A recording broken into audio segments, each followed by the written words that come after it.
Darpan, you'll have to start your video. Are we good to go?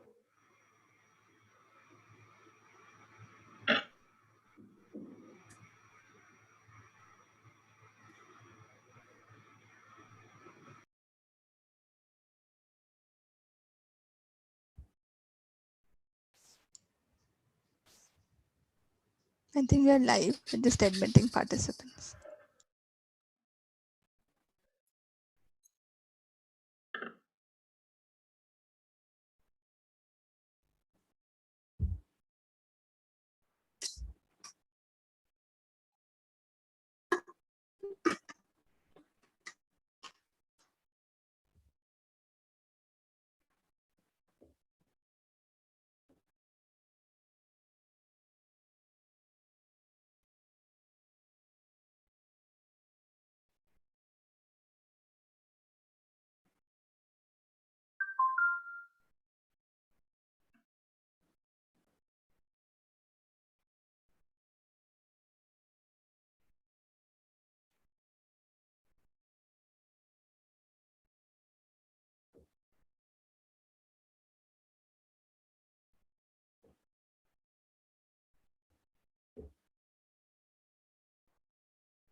Okay, so let's start. A good evening and a very warm welcome to all the participants and the audience this evening for our session on behalf of NHRDN. Let me welcome all of you. Continuing the Mind Matters 2.0 series every Friday, which we have been doing since the 7th of May, 6 to 7. We have been bringing in experts to discuss and address various mental health issues that are all of us are experiencing, especially now in this 2.0 version. So along with these interactive series, let me just share with you we have also come out with a toolkit, which is, let me just share my deck with you before we start through the session. Yeah, so we have with us the Mind Matters toolkit, which will be very has been receiving a lot of encouraging response. As of this morning, we've had 1 million unique downloads of this. So I think it's doing wonders. People are responding and they're finding it useful. So the chat would have the toolkit link. My colleague Nikita would be placing it there. Please be free to download it and share it with as many people as possible. The tool, so requesting everyone just the basic housekeepings to keep themselves on mute and on speaker view for a better experience for our session today.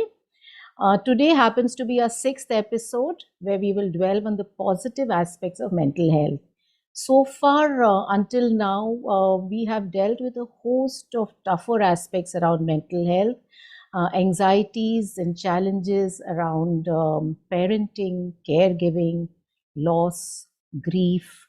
Broadly, the entire universe of struggles and pain that have adversely impacted our mental health adversely. And there's no denying it. But it is also in these difficult moments that we have found, and it's also very true, that there are so many aspects of our mental and emotional health that we have discovered and deployed that have enabled all of us as individuals, our families, and our teams and organizations to cope and navigate and reach a better state of well being. So let's revisit some of those today through our stories of hope and recovery from COVID survivors. So, before I begin the formal introductions of our panelists today, I wanted to share that each one of our panelists today has battled and conquered COVID. All four of us, yes, including me, had tested positive and have recovered in the current time span for the last 2 months. Our stories cover the entire spectrum from the ICU to a dependency, critical hospitalization care, all family members testing positive at the same time with mild symptoms and an asymptomatic home isolation experience as well. So, having said that, let me begin by introducing our first speaker. More than the speaker, it is actually our very dear friend, Shraddha. Welcome, Shraddha. She leads HR for SAP in India. She's passionate about future of work, leadership, inclusion, nurturing startups, and has recently co-authored the book, Why Blend In When You Can Stand Out. So Shraddha's mantra is that in order to change the game, you have to change the frame. I'm sure, evidently, that mantra brings with Shraddha a high level of energy and passion into her game. So welcome, Shraddha. Her encounter with COVID was mild, where she managed her recovery in self-isolation during April. Is that right, Shraddha? Yeah. Our second panelist today is Darpan, our very own Darpan, and at NHRDN, we are extremely proud to have him today as our panelist. As he said, he was a little nervous because he's been managing the back end, but it's time that he took the spotlight. So Darpan calls himself a wordsmith, a storyteller, a microphone lover, a social media enthusiast. He also happens to be a manager in the National Secretariat of National HRD Network.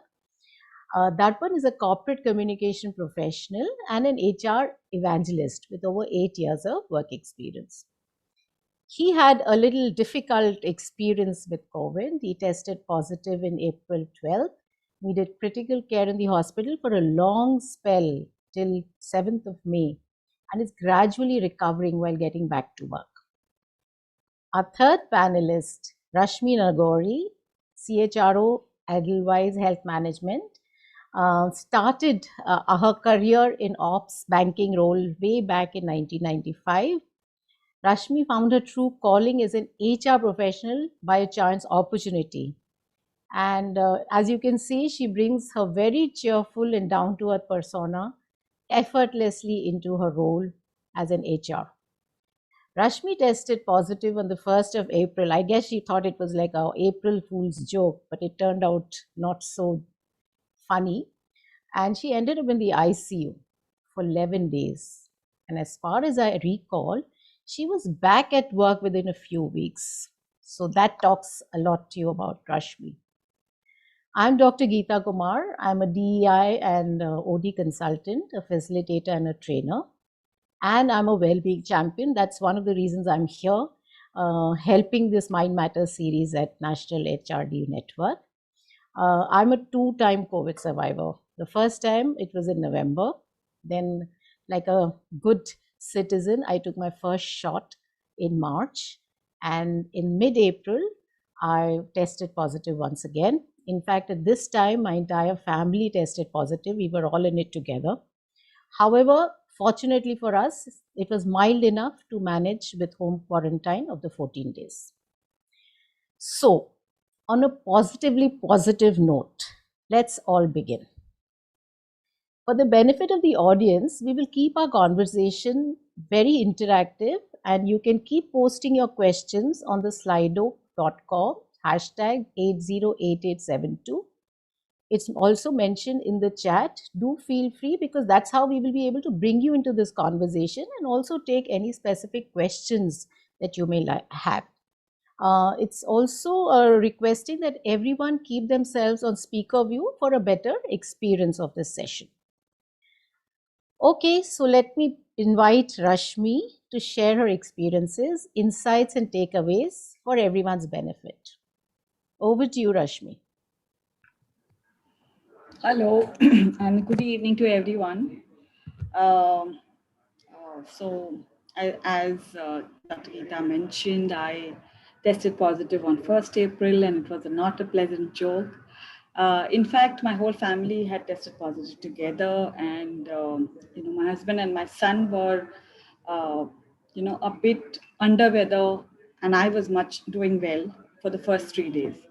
And the fourth day, in fact, the evening to the night, I drastically sunk in from a health perspective. I went for an CT scan, and that showed the results to be really bad.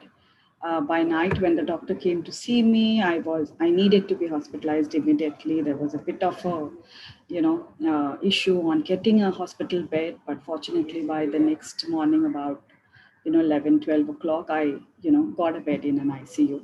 And I was when I was entering there, I remember I was thinking, Tika, I have to be here for a couple of days and then I will be back, which lasted to be a 11-day ordeal.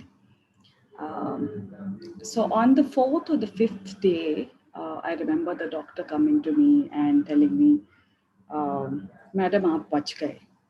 आप जब यहाँ आए थे, you were really bad. Today when I'm seeing your results, it is I'm happy. And I remember feeling, going cold in my hands and my feet when I heard those words. And that's what set me thinking. In fact, those 4 or 5 days, while I was maybe very crucial from a health perspective, my mindset was not that of me being in despair or me being in worry. I had put my faith, my trust in the hands of the doctors. I was following instructions to the T.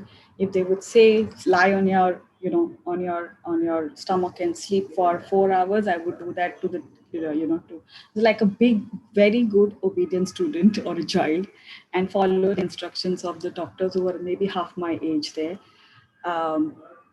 Because I thought, one thing that struck me is that all the health workers there, the doctors, the nurses, they were earnestly putting all their efforts into, making me well.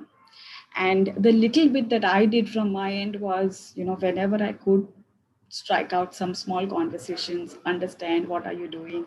Maybe the HR in me made me do that, but I was having positive conversation. Maybe it also helped a little more extra care to my end because of that. But what I realized is that the whole room, the whole unit was working towards making me well, and I had to only fight it from my end, right? So that's all I could do. My reciprocation, my following instructions, my listening to whatever they were asking me to do was my way of helping them cure me.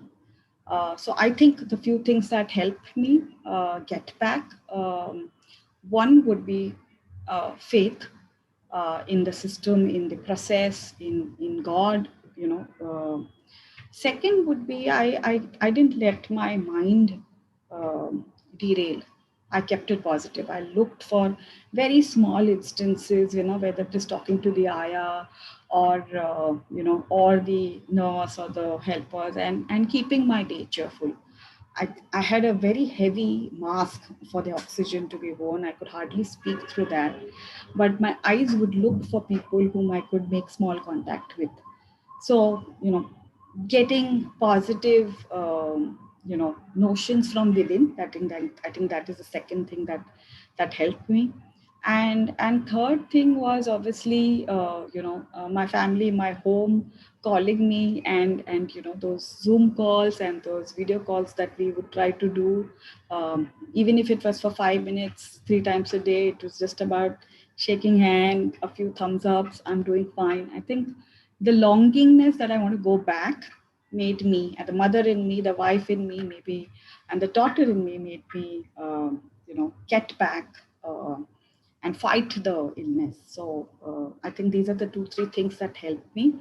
And on that day when the doctor mentioned that you were very bad, and you today are looking fine and better, I felt that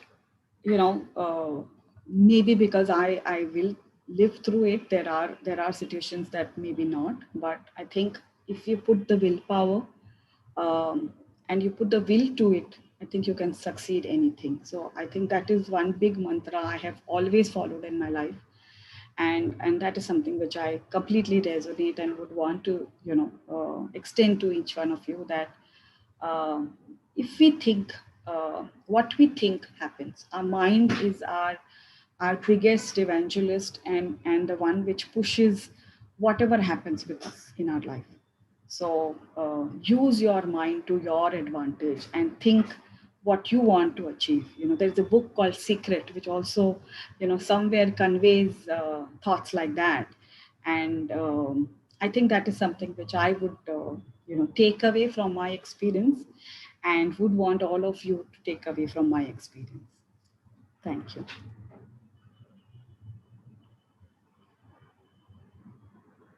Wonderful, Rashmi. And I think for me, the takeaway is that what kept you going is that there are so many out there who love you, who care for you, and they want you back.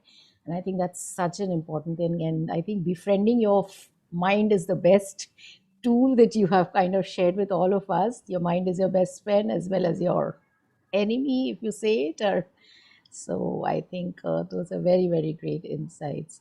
So I just have one question for you, Rashmi, just as when you were speaking.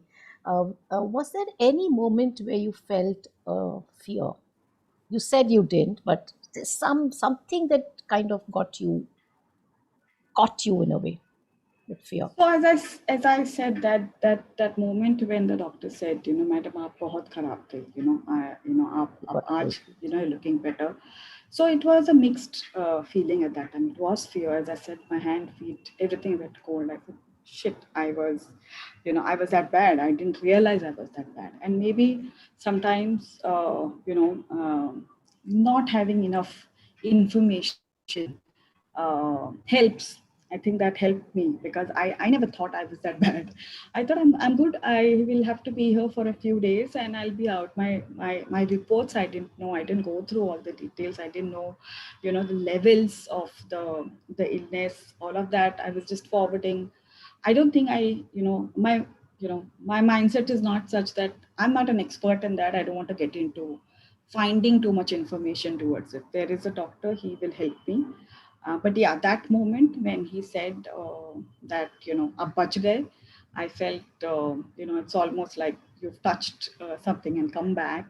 And that's when I felt maybe not fears, an anxiety of, scared, relief, all at the same time. So, and then it was momentary, and then I felt, okay, it's behind me, so why worry? so, so, so that's what, that's the moment, I think.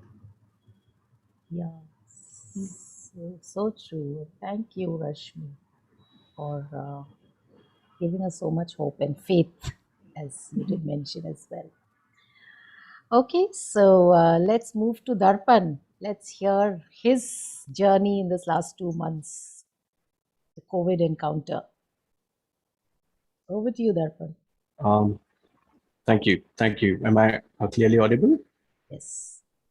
Yeah, thank you. Yes, you are. So, thank you, Gauri, for introducing me to our dear audience, and warm hello to Shraddha and Rashmi. Big thank you to my leadership at National HRD Network for considering me eligible being a part of this noble campaign and this prestigious panel. You very rightly said, to be honest, I am feeling beautifully weird right now, as this whole occasion is weirdly fantastic for me. On one side, we have top-notch leaders of esteemed organizations of our country. And on the other side, it's me, a person who is at a nascent stage of his career. And this is how weird this pandemic disease is. It doesn't leave a stone unturned across the human society. I mean, regardless of which geographic location you live in, what is the air quality index of that particular location? How pure is its groundwater? What is your professional, financial, or social background, maybe? So this, according to me, this pandemic has hit us right at the core, and it's so general in nature that anyone who skips a beat gets contracted with this deadly virus, and that's so happened with me. Around 10 to 14th of April, this all began, and I'm really thankful to my leadership at Pune chapter as well. Special thanks to Anand Khotsa, who stood by me for all the while when I was struggling, and I was not in the hospital, and even after when I was back at my home.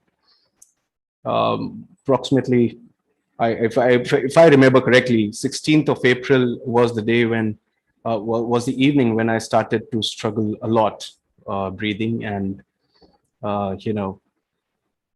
it was dropping down the oximeter, and it came below 95, and then 90, and then the moment it had came as down as 87, 88, there is an alarm inside our body, and the one inside me got triggered that, boy, this is not going good.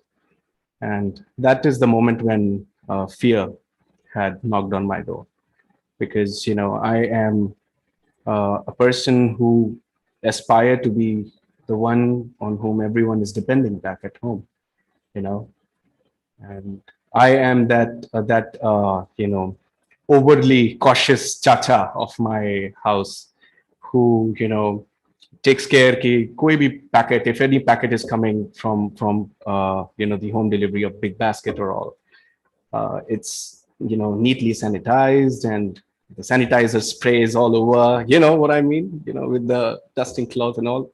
Yeah, so I am that chacha. And now at that point of time, I thought, oh my God, this is happening to me.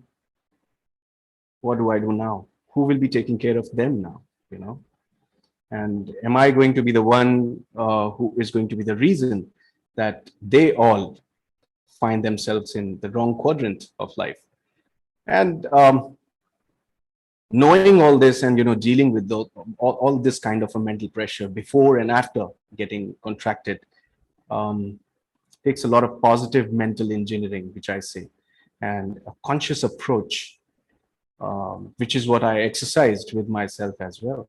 I mean, I remember the time when Sadhguruji was with us at National HRD's live session in the month of May, if I'm not wrong. And I guess the topic also was exploring human potential in challenging times, And I guess that 1 hour changed my life thereafter. It got stuck with me somehow, somewhere at the corner of my heart, which gave me solutions which most of us would really find strange. The solutions of biggest fear and challenging situations, the solutions actually are around us, which made me believe that 1 hour. For example, we are trying to find a key, yeah, and we storm up and down our house, all rights and all the lefts, all the nooks and corners of the house, and we're not able to find it. Then we go back to our living room, and we sit down on the sofa and puff out all the air inside our lungs, and there it is, something nudging against our bum right across the cushion, isn't it so? And we turn around, we pick up the cushion, and there it is. Key is right there where we never thought it would be, around us in the nearmost proximity. And this is how I would say this is the way to deal with the mental challenges that come along with this pandemic as well. Nowhere else, but in the nearmost proximity of our thoughts. Which is why in today's session, given a chance, I will be sharing all the simple things that I did and exercised positive mental engineering to snap out of that horrifying dark zone. And the phase which I'm sure most of my fraternity colleagues watching this live or later as a video might be facing and going through right now. Yeah. Thank you. Yeah, thank you, Darpan. And stay tuned because we're going to come back to you, Darpan, for all your positive re-engineering tools. And it's a great thing for all our audience as well. And we'd also like to know so much more about it. So, and I think I liked what you said, probably, or should I just ask you? So, in that fear was the key that you discovered for yourself?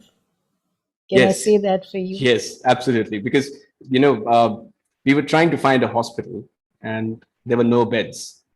Then there were obviously the indigenous way to find a solution is to talk to people around you. And mostly the elders of the family would want to speak with the influential ones in the society. And they often do not come around with any solutions. Pardon me, but that's the bitter truth. And all of a sudden, when you call out with all the positivity inside your heart towards the aura around you, when you call out for rescue, the world rescues you somehow. And that's when we received a call from somebody known to my father. And he told my father that there is a high dependency unit that can be arranged in one of the hospitals, which is prominent ones. And while going to the hospital, that's the moment when, I was panting and I was trying to, snatch something out of my lungs, if I may say. I'm sure all the panelists would agree. This is the exact feeling that, you go through at that moment. And the back of my mind, the subconscious one, the silent one, the sadhu sattva one, that subconscious mind kept on telling me that, I told you something last year and you're not following it. The solutions are around you. It all is starting here and it will end here no matter what. The body will react to the mechanism that you want to throw at it. So this is what was clicking, and the fear just faded away. I mean, it was a lot to think about. So, the fear was the least of it. Yeah, and I think the mind again either plays the monkey or it finds the key for you. Absolutely. Yeah, thanks so much, Darpan. So I have another question for you because you are from this generation, as you kept insisting to make us feel very old initially. No. That you're from a generation. This is a live session, Geeta. Nevertheless, these are conversations, and I think we should. I hope I can take that liberty with you. Absolutely, please. So, and this generation, which is yours, is actually the backbone of the society and of any organization. So, any particular learnings you would like to share specific to this age group regarding, how they can, and I'm sure, like you, there are many in your generation who's encountered it in a much severe manner as compared to this time round. So true. So what is it that, what are the points of the... Are we asking about the reasons that we are suffering it the most? No, not really. I'm looking at ways to navigate, because I guess the way you all would think and experience and act would be a little different probably from us. So pointers for your generation to, watch out for and how to best cope up with this. All right. So when we talk about coping up, what are we coping up from? That is something that we need to ask first. Speaking of the word generation, let me put it that way. If we talk about the generation my grandfather belonged to, or even his grandfather, were there any, flights taking off from Kanpur to Delhi and Delhi to Kanpur on the weekends, making it possible for me to even work in Delhi and, be with my family in Kanpur at the weekend as well? No, there was no flights. Were there any mobile phones? No. All the comfort giving factors that we have to look around us.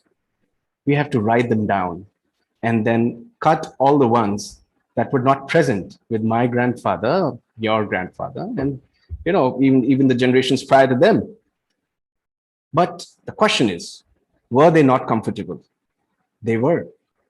They were absolutely comfortable in their life, and they were going through it with vivid colors. And the product and the result is us, sitting right here.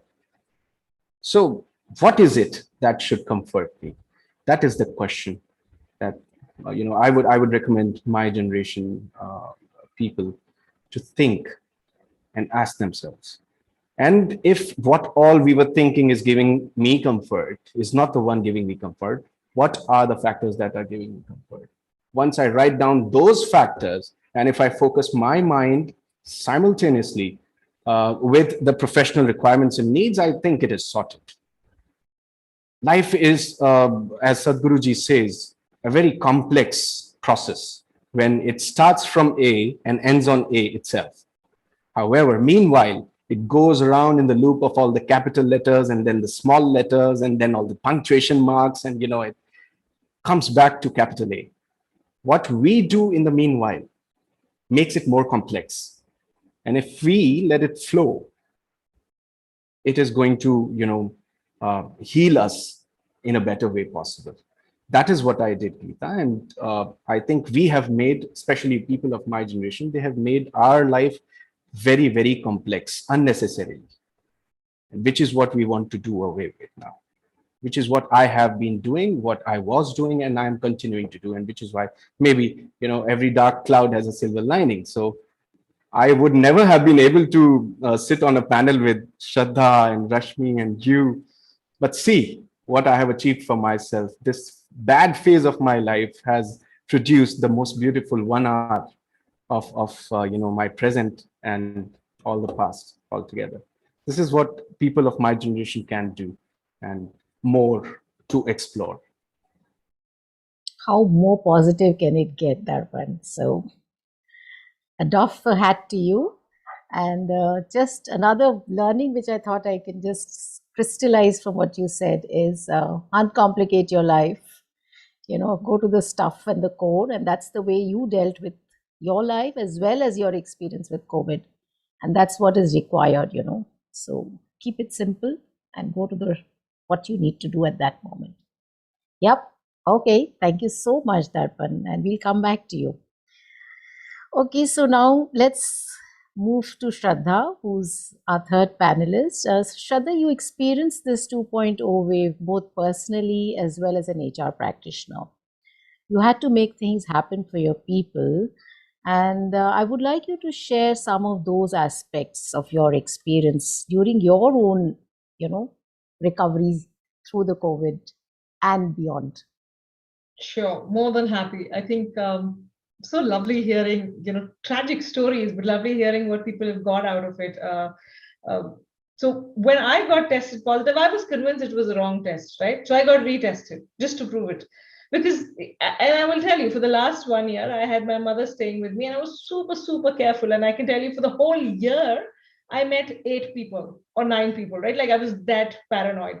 And then things got better. When I got tested, it was the 3rd week of April, things were really picking up, right? That was like 3rd week of April, last week, 1st week of May was the worst everywhere. And like I said, I just happened, and that was the one weekend where I don't socialize. And, for people on the call who know me, I'm not a big group person. And I just said yes to that one small couple of families meeting, and that was it, right? So I got tested, and I was like, instantaneously, I'm like messaging my husband saying, you need to get tested because I got done an apartment, you need to get this. You just start over imagining things, right? The minute you get that report, your throat starts itching. It was fine till then. For the next 1 hour, you're stuck with that oximeter for some goddamn reason, right? You're just reacting. And I felt that, and in the morning I'm waking up saying, do I have fever? Oh, I feel fever. There is no fever. So I must say I was very privileged. I was largely asymptomatic. But what I want to share is in this community, I see 101 people, and I know many of us are from the HR fraternity. our entire identity is around taking care of our employees. I don't know how you felt, but I was like, I can't be down now. Right now, of course, I have an MBA degree in HR, but I have no qualification of understanding how purity of oxygen is in cylinder versus concentrator. We had to get into that. We had to figure out, how do you get isolation centers? How do you do this? And when I got in, I think I really overworked those 2 weeks. And I'm not saying this proudly. I'm saying this out of realization, because when everything that you've ever done for 15, 17 years is making sure you're a problem solver, you're a fix-it person, and you have no way of fixing it, right? This bit of saying you cannot fix this, go down, break it into pieces, and focus on what you can solve. I think my team has heard this, I don't know, 100 times. What is it that we can fix? It sounds the most stupid line, but that's something that you have to tell yourself every day. And it was not easy, right? It was just disastrous. From simple things, I'll share a few examples. It's very difficult to let go. I don't know how you feel about it. We're very possessive about our work, of what we deliver and how important we think we are. At some point, till the year, if somebody fell sick, somebody else in the team was covering. But look at now, in your 50% of your team is down. How would you manage? And at the end, the organization depends on you. So that's when I had to learn, as well as an HR leader, and put a full stop and said, no, now we make a business continuity plan with people outside of India. And there are always these questions. Can they cover for us? Will it be a meaningful? Will our leaders connect? It will all happen. And trust me, I had that anxiety as well, but you have to draw a line. If you don't do this for your team, then you're not standing up as a leader. And I know it's not easy, but I'm telling you, the bliss somebody just has, that there's somebody else taking care. Go take care of your family, right? In your extended family, there is a loss, take time to grieve. So some of these elements really, really got back to us. And one thing I want to talk about, it will happen. You can make it happen, and people will jump in. People you never thought put their hand up to be volunteers, to call people who were down, right? You don't need HR people to do this. You just need human beings to do it with the right intent. And we have to be open to these things, right? So this whole mindset of being a savior, I will fix everything, I'm a problem solver, went down crashing like the lift going down on a bad day, right? Like, you had no idea. You had to change yourself, you had to change for the team, you had to give them comfort, but that outlook of what can you solve today, what are you going to focus, that clarity to constantly go back and look for one or two small things. And I'll give you one example. This was peak in Delhi, all kinds of videos all over the places, ambulances on the road waiting, all of that is going on.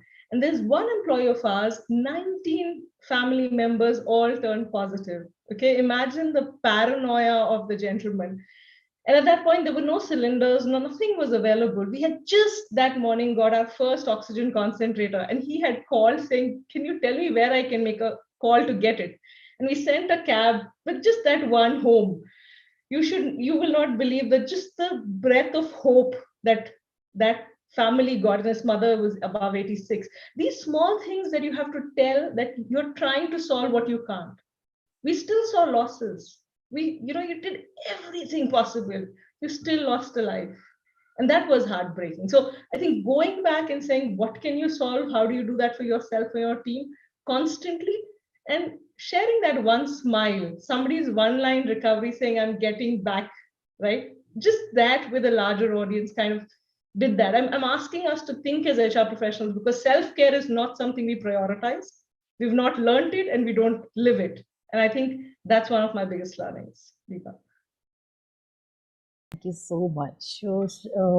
And I think you've shared it's very amazing to see that you used your asymptomatic condition in that self-isolation to be available and reach out. You reconfigured and you reinvented your own mindset of, from being the fixer to, to collaborator, and also letting go of things which it's not in your hands. I think those are very, very important learnings. So how do you plan to take this forward? And I hope, have you put this actually consciously and mindfully back that, we're not going to be in COVID 2.0 forever. So how would what would you say for everyone to take, and keep working with it? What are the, let's say, 3 things? One thing is, I think we don't, and I think Darpan and Rashmi both talked about it. We took so much of our lives for granted, guys. We did, and there was nothing wrong because we never realized that we would be in that situation, right? Just the fact that you go out there and thank somebody, which you otherwise would have taken for granted. Small things, right? Sharing a meal. I will tell you, I am super restless when I was at home. Just there was nothing. I must say, I touched wood, nothing happened, but I was super restless. You're locked in, you're trying to work yourself out, but then you want to do something. So it could be just about making something and sending it to a neighbor or somebody else. Just small things, sharing that joy is a big element. I think I go back with that mindset today, where I said that I challenged myself and my team in terms of how we need to be better prepared. So focus, like I always say, focus on the problem, not the solution. It doesn't have to be the way we've always done things. Let's go back and change that. You don't need these people. You don't need this big process. You don't need to do it. Take it out of your calendar. I know it feels bad. I'm one of those checklist people, right? I like my list nice and clear and ticked off. No, it is not doable, not doable. So some of those elements and this whole guilt, I want to talk about this. We feel very guilty to take care of ourselves. I don't know if I heard this from a lot in the HR fraternity, right? I'm expected to be fine. I'm expected to take care of my leaders, my partners, my, everybody that I'm supposed to work with. But I don't know how to do it, right? I'm putting up, and everybody put up a mask for a very long time till the whole world started touching down. I think that realization for each other, maybe you cannot talk the way you want to with everybody else, but find that 2 people that you will, and make it a point that you speak that 5 minutes every day. It would be, just a like Rashmi said, a small wave on a video call or something. But to stay humanly connected in your vulnerable component, I thought was very important, and that's something I'm clearly taking forward. So appreciating smaller things, gratitude for what you can do. Right, a very nice sunrise sometimes is all you can do because you can't go anywhere else. So that's what you watch and enjoy, or acknowledging thank you for something, going out of the way a little bit for the larger community is something that's very important. Thank you, Shraddha. I'd just like to add. Yes, Rashmi, go ahead. A point there to what Shraddhanjali said. When we take a flight, the first thing that they tell you is that wear your own mask before you help others. I think that is something which is so basic, which we'll hear every time we take a flight, but in reality, in life, we don't adhere to it. I think that is something which you mentioned, and that is something which we all need to be. If we are not taking care of our body, our health, and no one else can do it for us but us. Also wanted to just add a small thing on gratitude, what you said, Shraddhanjali. I mentioned it in my conversation that those health workers and the staff that were working with relentlessly to make us good. The day I was being discharged, the whole unit came, because I moved from the ICU unit to the normal unit. And while I was being wheeled out, they're all waving, saying, great job done, as if I had won a war. And I was so overwhelmed. The hospital is announcing that Rashmi Nagori is moving from ICU ward to the normal ward. And passerbys, very unknown people, all were waving out and extending happiness to me. And that's something which, one of the things that also struck to me, that smile is so infectious. Positivity is very infectious. It is only for us to wear it every day. Wake up and wear it every day. We will spread positivity. We will gather positivity and will spread positivity. It is the most infectious aspect of our life, and it is, it's before choosing what to wear, I think one should choose to wear positivity, and that's going to take you in your life to wherever you want to. So I was talking about the health workers. I sent a small cake once I came back home after a few days to them. I didn't know the names. I just figured out, and I'd sent out a cake, and I got the pictures back with them. And I couldn't recognize anyone when they sent me the picture, because they all used to be in those PPE kits where I couldn't, get their faces. But that's what you mentioned about gratitude. We can do it in small ways, and I think the emotion counts, the thought counts. Whatever we do, wherever we can, I think we should do that. That's something which we have in our hands. How beautifully put, Rashmi. And I think you speak on behalf of everyone here and beyond who is exactly doing what you told them to do. In fact, we had one question from in Slido on this. Can you give us some practical tips on how to stop being afraid and panicking? I think, Rashmi, you kind of just answered it for this gentleman or a person. That it's the gratitude, and it's so simple, just that smile which just elevates your mood and automatically elevates everything around you, Yeah. Very, very beautiful, Rashmi. So here, let me tell you a little bit about our stories. So actually, I did experience fear, but not for myself. It was for my husband, because he has comorbidities, and the moment he started first, he finally lost smell, and I said, "Oh God!" So he went into the room. Then my son the next day started getting fever, so he went in another room, which left me and my maid. She started developing headache the next day, and I also. And I was like, I said, this can't be happening to me twice over with COVID, because that's the only thing people were asking me.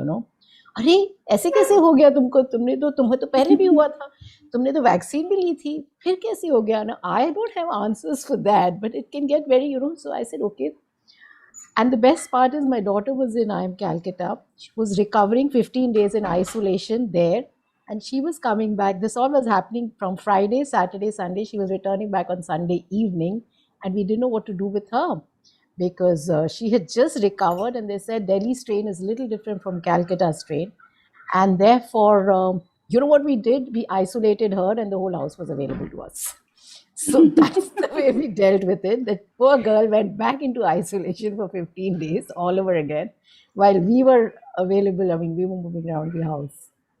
And I think what helped me, so the fear was momentary, as long as, the first 3 days, the oximeter was something which was very, very critical to keep checking his parameters. Fortunately, we were all vaccinated. Probably that really helped. So I would urge everyone, just go out there the moment your turn comes, get yourself vaccinated. That is one of the places to kind of cut the intensity. And I think for me, the routine worked. It really worked wonders to keep me, structured. And of course, this is the first time. I'm also one of those, who climbs all the mountains for everyone else. And for me to ask for help is a huge, huge difficulty. But this time, because we were all four of us in no condition, and even the neighbors, I didn't even really talk to. And this, I just reached out, can you send me some breakfast? Can you send me some snack? My friends were there. And I think this whole support system was something which is fantastic. And how much we depend on it comes to our realization only when, when we actually make it available for us. They were always there. It just never was there in my mind to seek. So that, having said that, I thought, let's move a little more into some of the audience questions. Now, we have one which says, do you all also experience stress post-COVID? How do you deal with that? There must be a certain amount of anxiety as to, yeah. So who would like to take that? Darpan, Rashmi? Yeah, go ahead. So since I was the worst affected amongst the three, I think one of the things that COVID does to you is your body is not the same, right? So after coming up back from the hospital, and when I used to be sitting in the room, my husband and son would call out to me, and I'm like, I'm here. And I had no energy to even say yes, I'm here. So that's the amount of mismatch that happens in what you want to do versus what you can do, because physically you are completely drained. I think stress or anxiety does kick in at that point of time, because you feel, what do I need to do now? The illness is behind you, but getting your body back to where it was, from a point of view of being able to, go and get a glass of water for yourself. You feel underprivileged, or whatever, I don't know the right word that comes to my mind now. But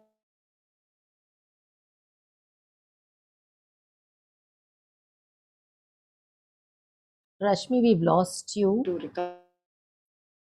Rashmi, would you like to just switch off your camera for a bit, because your network seems to be, you have a lower bandwidth. So I'll add on to Yeah, carry on. particular Rashmi, point. join back. Yeah. So there is something called delirium. Want that because we were not the, Is she back? not the generation which got a lot of things in abundance.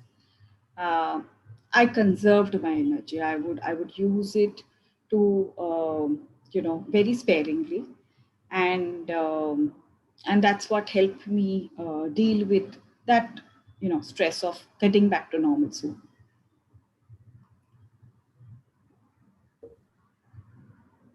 Yeah, Rashmi. I think that's a very important lesson, that don't take your body too lightly and listen to it, because there, as people say, there are post-COVID symptoms that one needs to manage. Some of them are very apparent, and some, as you mentioned, there is no real, you can't pinpoint and put your finger on it. So here's another one that maybe Rashmi, you would like to take it, and then I can add a bit. That someone in the audience mentioned they have a daughter who's 17 who tested positive on 19th of May and now is fully okay.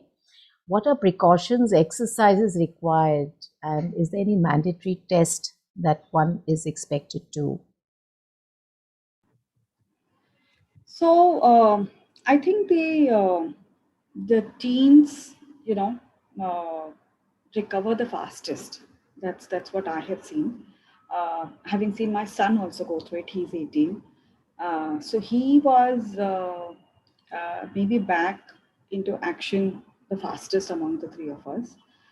Uh, do not get into exercise and anything to strain your body at all, because this is something which is new. We don't know it, and it unfolds like an onion, and it's different for different people.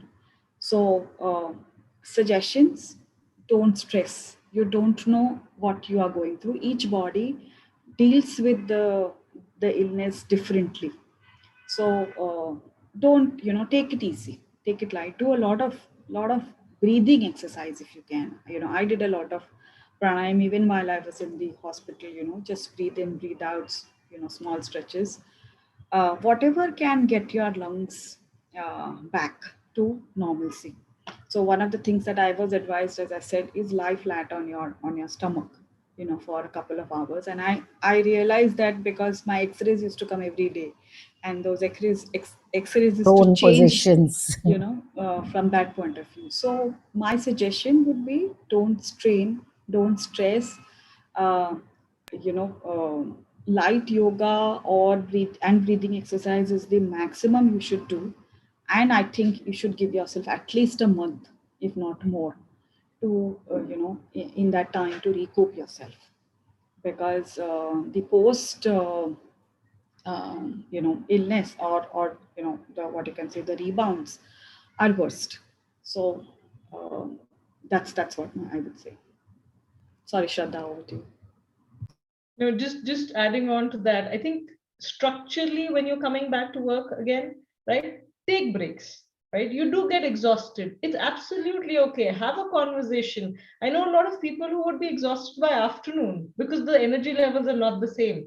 And if you're a morning person or an evening person, guys, go out there, have that conversation with your team, with your manager. I am out for next 1.5 hours, 2 hours, just want to take a break. And today we're all in our worlds, we're all doing what we got to do. But I think building in that flexibility also reduces the stress a little bit for yourself. So figure out what works for you. Morning person, start early, do things. You have an agreement to take breaks, right? Eat. There is this tendency. So all of us, I think, do have our love for Zomato and Swiggy, etc. But I think for many people, the idea was to make sure go back to healthy food. nourish yourself, etc. Some basic discipline is required. I think that will help. At least we've seen that kind of really helps people pick up much better. And definitely no doomsday scrolling. So don't write in just before you're about to sleep. Don't go down news feeds of any kind. Don't. Yeah. Some of us have done that. Clearly not a very great idea. So avoid that. I think talking to somebody that does lift your spirits up just before like sleeping or something like that kind of helpful. It's just small things that people have shared that has helped them. Yeah, I think this has been, I don't know how time has flown. I suddenly get a prompt saying that we just have about 4 minutes to wind up. And so just let me ask you a few very rapid fire questions to each one of you as we close. And audience, I think our own sharing has probably also helped you answer a lot of questions which I saw on the Slidos. So hang in there, and I think what Shraddha and Rashmi and Darpan have also brought is that post-COVID is also very, very important. Be gentle to yourself. Ask for what you need. Please negotiate with your teams. It is possible because self-care, as everyone is saying, is priority. So let me ask one question which all of you can take it one at a time. Your biggest learning during this time to keep you centered. Just one thing that kept you centered through this all. One word, if possible, while we close. Focus on what you can fix. That's your mantra. Yes. Thanks, Shraddha. Rashmi. I think having faith in yourself and having faith in the atmosphere and the surrounding and everything around you, the universe. I think what you give, you get back. Darpan. For me, it would be, that you should be avoiding to focus on woulds, and you should be thinking about how to focus on the shoulds that you have to do in the, short term of your future. So true, Darpan. And I think the last important, and I would say to add all this is that please add that smile, which is a wide mile, a mile wide, and keep it going. And that's actually what will snap you out of any despair or that mood which kind of tends to derail us. Having said that, we would love the audience to share their experience with us. We have been continuously posting the LinkedIn survey link. Please do mention your experience with our sessions. And as we wrap up today's session, on behalf of the entire NHRDN fraternity and the audience, let me extend gratitude to all our panelists today for having shared their personal journeys with so much candor and authenticity. It has really helped to shift the focus towards positivity and hope, how to spring back, and bringing in the right attitude and intentionality when dealing with challenges and difficult moments. Really, some great takeaways. A big thank you to the Fulki team as well as the NHRD for putting these sessions together it was very, very needed and timely. And we will not be connecting with you all next week, but please join us. Stay posted. We will let you know our next session, upcoming session, most probably on the 25th of June. And have a restful weekend. And a good night to all of you. Thank you so much, Shraddha, Rashmi, Darpan, for being part of this wonderful, hope-inspiring, full of gratitude and faith session. Thank you so much. Thank you. Thank you, everyone. Thank you, Geeta, for answering us. Take care. Thank you, Geeta. Thank you, Nikita. Thank you, DG sir, for having me here. And special kudos to all the people in the audience who fought like us. And please continue bringing motivation to those who need. Thank you. Thank you, everyone. Keep smiling and hug yourself. Take care of yourself. Bye-bye. Bye-bye.